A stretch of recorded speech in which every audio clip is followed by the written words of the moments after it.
আসসালামু আলাইকুম রহমতুল্লাহি ওবারাকাতু। আমি আছি জিএসএম ফারাবি, আপনারা দেখছেন জিএসএম ফারাবি ইউটিউব চ্যানেল। তো দেখতে পাচ্ছেন যে এই ফোনটাতে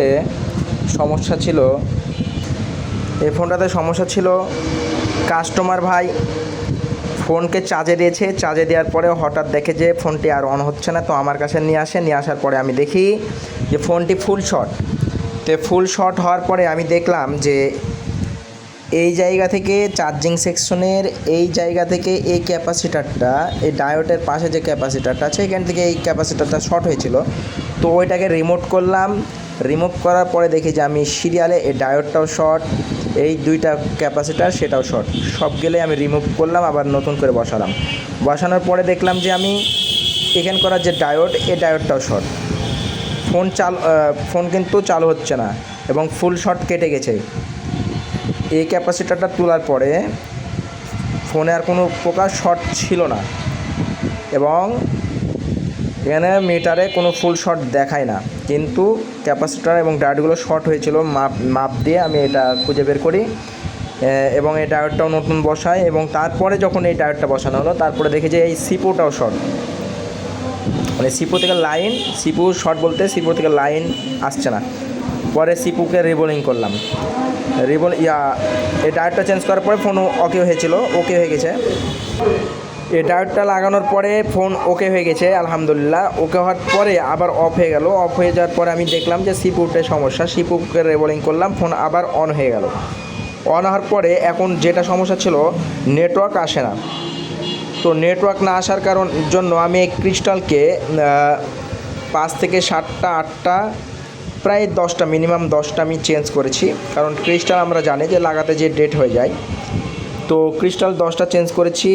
চেঞ্জ করার পরে কোনোভাবে নেট আসে না। তারপরে আমি নেটওয়ার্ক আইসিটাকে রিবোলিং করে আবার বসালাম ভালো করে, তো তারপরেও আসে না। তারপরে আমি নেটওয়ার্ক আইসিটাকে চেঞ্জ করে দিলাম, চেঞ্জ করার পরেও নেট আসে না। পরে আমি নেটওয়ার্ক আইসি সিপিইউকে আবার তুলে আবার দুটো একসঙ্গে রিবোলিং করে বসানোর পরে ক্রিস্টালটা চেঞ্জ করে দিলাম। এক দাগ নেট আসে এবং যায়, এমার্জেন্সি কল হয়ে যায়। ঠিক আছে, এখানে এমার্জেন্সি কলও হয় না, নো সার্ভিস হয় না, ফাঁকা দাগ থাকে, কোনো সিম কার্ড শো করে না। সিম কার্ড এসেছে কিন্তু নেটওয়ার্কের লো নেটওয়ার্ক, ঠিক আছে, এক দাগও নেট আসে না। পরে আমি কি করলাম, এখানে আমি নেটওয়ার্কের কাজ করলাম। এই যে নেটওয়ার্ক এন্টিনা, এটা তোলার পরে দেখলাম সব ঠিক আছে। পরে আর একটা সমস্যা কী ছিল ভাই, পাওয়ার বাটনের পাওয়ার কি কাজ করে না, যার কারণে আমি এখান থেকে টাওয়ার থেকে কানেকশন নিয়ে আমি এপারে একটা জাম্পার করে দিয়েছি পাওয়ার কিয়ের জন্য। ঠিক আছে, এবং এখান থেকে একটা জাম্পার করে এখানে একটা চার্জিং সেকশনের কাজ করেছি।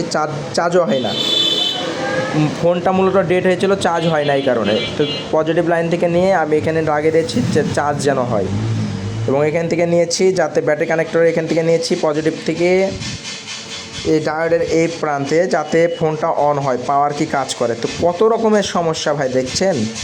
তো এখানে আবার দেখেন জাম্পার করেছি যে লো নেটওয়ার্ক সমস্যা, যেটা লো নেটওয়ার্কের সমস্যা আমরা ডাইরেক্ট করে দিচ্ছি। এখানে নেটওয়ার্কের যে ক্যাপাসিটারটা আছে, নেটওয়ার্কের এই ক্যাপাসিটার থেকে রেজিস্টার পর্যন্ত এখানে আমরা জাম্পার করে দিয়েছি। জাম্পার করার ফলে কী আসছে, আপনার ভিডিওর প্রথমে দেখেছেন যে ফোনটা হচ্ছে ফুল নেটওয়ার্ক আসছে এখন। ঠিক আছে, কোনো কম নাই, একেবারে নেটওয়ার্ক হাই হয়ে গেছে। ঠিক আছে, তো সবাই ভালো থাকবেন, সুস্থ থাকবেন। আজকে এই পর্যন্ত, আল্লাহ হাফেজ।